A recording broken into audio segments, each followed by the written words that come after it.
I don't care about the box office for James Gunn's Superman movie.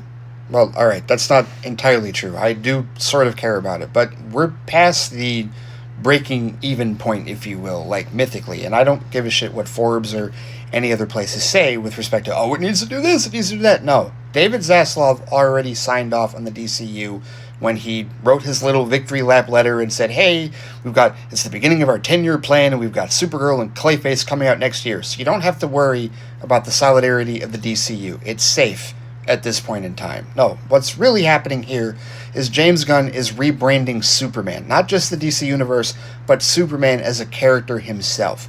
Because what have we heard for years about the character? Oh, he's boring, he's overpowered, and he's unrelatable. We've heard that all the time, right?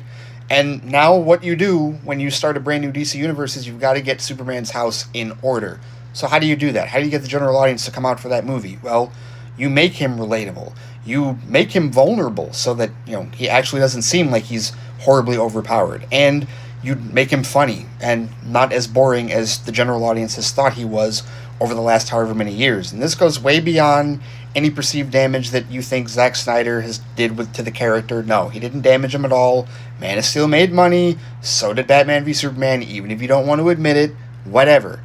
The fact of the matter is Warner Brothers themselves has been the biggest enemy to Superman's progress on the big screen for the last 47 years. Not just with what the Salkinds did with Christopher Reeve films, but also 19 years in between Quest for Peace when Superman Returns, and then another 7 years because you decided to be lazy with your reboot with that. No disrespect to Brandon Routh or people who like that movie. I own that movie. It's a decent movie. Not a great movie, but a decent movie. But 7 years in between that and Man of Steel, and then another 12 years before we get another Superman solo movie because you fumble the DCEU, that is, so badly going forward. And now James Gunn has got to clean up the mess.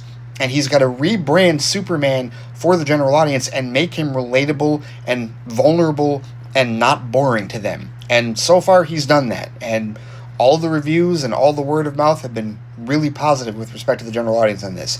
New Superman fans are being born because of this movie. So that's the biggest goal here. Reboot Superman as a character, and then you can kick off the DCU and go forward with him in this new light. And that might also be why international audiences are not as receptive to him at first. Not just because of all the political, socioeconomic stuff that's going on and the fact they don't really, have a favorable opinion of America at this point in time, but also because they've also had that long-time perception of Superman as being boring, overpowered, and unrelatable, and they need this movie in order to break them out of that. So if you really want to look at box office, which it is doing well, $406 million in a week, plus preview sales, that's really good.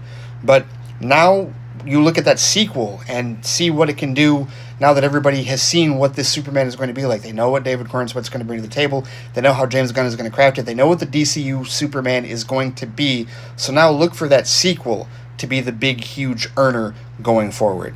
You got to think long-term with this one. It's not just about judging the box office in a vacuum for this one film, even though that box office is still good no matter what anybody tells you.